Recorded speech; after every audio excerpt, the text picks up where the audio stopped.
നമസ്കാരം, എൻ്റെ പുതിയ വീഡിയോയിലേക്ക് സ്വാഗതം. വാസ്തുശാസ്ത്രപ്രകാരം വീട്ടിൽ പോസിറ്റീവ് ഊർജം നിറയ്ക്കാനും നെഗറ്റീവ് ഊർജത്തെ അകറ്റാനും ചില പ്രത്യേക ചെടികളും പൂക്കളും വളർത്തുന്നത് വഴി സാധിക്കും. ഈ ചെടികളെല്ലാം വളർത്തുന്നത് ഭംഗിക്ക് മാത്രമല്ല, കൃത്യമായ ദിശയിൽ വളർത്തിയാൽ വീട്ടിലേക്ക് സമ്പത്തും സമാധാനവും ആകർഷിക്കാൻ സഹായിക്കും. അതിലാദ്യത്തേത് തുളസി. ഹിന്ദു കർമ്മത്തിൽ അതീവ പവിത്രമായി കരുതുന്ന ചെടിയാണ് തുളസി. വാസ്തുശാസ്ത്രപ്രകാരം തുളസി വീട്ടിലെ എല്ലാവിധ നെഗറ്റീവ് ഊർജത്തെയും ഇല്ലാതാക്കുന്നു. തുളസി എപ്പോഴും വീടിൻ്റെ വടക്ക് കിഴക്ക് ദിശകളിൽ വേണം നട്ടുപിടിപ്പിക്കാൻ. ഇവ വീട്ടിലേക്ക് പോസിറ്റീവ് ഊർജവും ലക്ഷ്മി ദേവിയുടെ അനുഗ്രഹവും കൊണ്ടുവരും. രണ്ടാമത്തേത് വേപ്പാണ്. ഔഷധ ഗുണങ്ങളുടെ കാര്യത്തിൽ മുന്നിലുള്ള വേപ്പ് വാസ്തുവിലും മികച്ച സ്ഥാനമുള്ള ഒന്നാണ്. ഇത് വീട്ടിനുള്ളിൽ വായു ശുദ്ധീകരിക്കാനും ആരോഗ്യപരമായ തടസ്സങ്ങൾ മാറാനും സഹായിക്കും. വേപ്പ് മരം വീടിൻ്റെ വടക്ക് പടിഞ്ഞാറ് ഭാഗത്ത് വളരുന്നതാണ് ഏറ്റവും ഉത്തമം. ഇത് കുടുംബാംഗങ്ങൾക്ക് നല്ല ആരോഗ്യവും പോസിറ്റീവ് ചിന്തകളും സമ്മാനിക്കും. ഇനി അടുത്തത് മണി പ്ലാന്റ്. മണി പ്ലാന്റ് സാമ്പത്തിക വളർച്ചയ്ക്ക് ഏറ്റവും മികച്ച ചെടിയാണ്. ഇതിൻ്റെ പച്ചപ്പുള്ള ഇലകൾ വളരുന്നതനുസരിച്ച് വീട്ടിലെ സമ്പത്തും വർദ്ധിക്കുമെന്നാണ് വിശ്വാസം. മണി പ്ലാന്റ് വീടിൻ്റെ തെക്ക് കിഴക്കേ ദിശയിലാണ് വെക്കേണ്ടത്. ഇനി അടുത്തത് കറ്റാർ വാഴ. കറ്റാർ വാഴ സൗന്ദര്യ സംരക്ഷണത്തിന് മാത്രമല്ല, വാസ്തുപ്രകാരം ഭാഗ്യം കൊണ്ടുവരാനും കറ്റാർ വാഴയ്ക്ക് സാധിക്കും. ഇത് വീട്ടിലെ പോസിറ്റീവ് എനർജി നിലനിർത്താൻ സഹായിക്കും. വീടിൻ്റെ വടക്ക് കിഴക്ക് ദിശകളിൽ കറ്റാർവാഴ വയ്ക്കുന്നത് കരിയറിലെ വളർച്ചയ്ക്കും ബിസിനസ്സിലെ പുരോഗതിക്കും വഴിതെളിയിക്കും. ഇനി അടുത്തത് മുല്ല. മുല്ലപ്പൂവിൻ്റെ സുഗന്ധം മനസ്സിന് ശാന്തത നൽകുന്നു. മുല്ലച്ചെടി വീടിൻ്റെ കിഴക്ക് അല്ലെങ്കിൽ വടക്ക് അഭിമുഖമായി വരുന്ന ജനാലയ്ക്ക് സമീപം വയ്ക്കുന്നത് വീട്ടിലെ മാനസിക സമ്മർദ്ദങ്ങൾ കുറയ്ക്കാൻ ഉത്തമമാണ്. ഇനി അടുത്തത് ഇഞ്ചി ലില്ലി. ഈ ചെടിയുടെ ഇലകളും വീട്ടിലെ സാമ്പത്തിക തടസ്സങ്ങളെ നീക്കം ചെയ്യാൻ ശേഷിയുള്ളതാണെന്ന് വാസ്തുശാസ്ത്രം പറയുന്നു.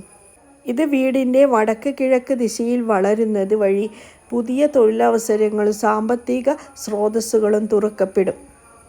ഇനി അടുത്തത് താമര. ലക്ഷ്മി ദേവിയുടെ പ്രിയപ്പെട്ട പുഷ്പമായ താമര ശുദ്ധിയുടെയും ഐശ്വര്യത്തിൻ്റെയും പ്രതീകമാണ്.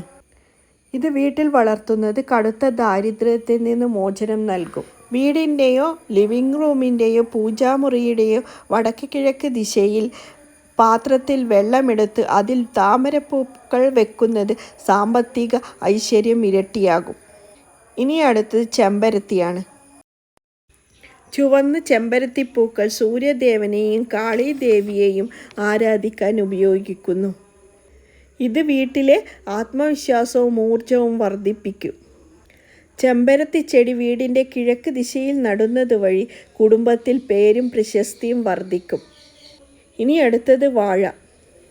ഗുരുഭഗവാന്റെ പ്രതീകമായാണ് വാഴയെ വാസ്തുവിൽ കണക്കാക്കുന്നത്. ഇത് വീട്ടിൽ വളർത്തുന്നത് അറിവും സമൃദ്ധിയും നൽകും. വീടിൻ്റെ വടക്ക് കിഴക്ക് ദിശയിലാണ് വാഴ നടേണ്ടത്. ഇനി അടുത്തത് അശോകം. വീട്ടിലെ ദുഃഖങ്ങളും അസ്വസ്ഥതകളും ഇല്ലാതാക്കാൻ അശോകം പോലെയുള്ള പച്ചപ്പുള്ള വസ്തുക്കളുടെ ഇലകൾക്ക് സാധിക്കും. വീടിൻ്റെ പ്രധാന കവാടത്തിന് സമീപത്തോ അല്ലെങ്കിൽ വടക്ക് ദിശയിലോ ഇത്തരം ചെടികൾ വെക്കാവുന്നതാണ്. വീട്ടിലേക്ക് സന്തോഷവും സമാധാനവും സ്ഥിരമായി നിലനിർത്താൻ കഴിയും. വീട്ടിൽ വളർത്തുന്നത് വാസ്തുചെടികൾ ശുഭകരമായി കണക്കാക്കപ്പെടുന്നു. ഇവ ഭാഗ്യവും സമൃദ്ധിയും കൊണ്ടുവരികയും ചെയ്യും. വാസ്തുപ്രകാരം ശരിയായ സസ്യദിശ നിങ്ങളുടെ വീടിൻ്റെ ഊർജപ്രവാഹത്തെയും ആരോഗ്യത്തെയും ശാന്തതയും ബാധിക്കും. വാസ്തു അനുസരിച്ച് സസ്യങ്ങൾ ശരിയായ ദിശയിൽ വളർത്തുന്നത് പോസിറ്റിവിറ്റി വർദ്ധിക്കാനും ആരോഗ്യം മെച്ചപ്പെടുത്താനും സമ്പത്ത് ആകർഷിക്കാനും സഹായിക്കും. വടക്കും കിഴക്കും ദിശകൾ ധാരാളം സൂര്യപ്രകാശം ലഭിക്കുന്നതിനാലും ശുഭകരമായി കണക്കാക്കപ്പെടുന്നതിനാലും മിക്ക സസ്യങ്ങളും ഇവിടെ വളർത്താൻ അനുയോജ്യമാണ്. ഇവിടെ വളർത്തുന്ന സസ്യങ്ങൾ സമൃദ്ധിയും വളർച്ചയും കൊണ്ടുവരും. തെക്ക് പടിഞ്ഞാറ് ദിശകൾ വാസ്തുപ്രകാരം ഈ സസ്യങ്ങൾ ഈ ദിശകളിൽ നടുന്നതിന് ഉത്തമമാണ്. അവ തടസ്സത്തിൻ്റെയും നിഷേധാത്മകതയുടെയും ദിശകളായി കണക്കാക്കുന്നു. കള്ളിച്ചെടി പോലെയുള്ള സസ്യങ്ങൾ തെക്ക് പടിഞ്ഞാറ് ഭാഗത്ത് നടുന്നത് നല്ലതല്ല. അപ്പോൾ ഇന്നത്തെ വീഡിയോ ഇത്രയുള്ള. എല്ലാവർക്കും നമസ്കാരം.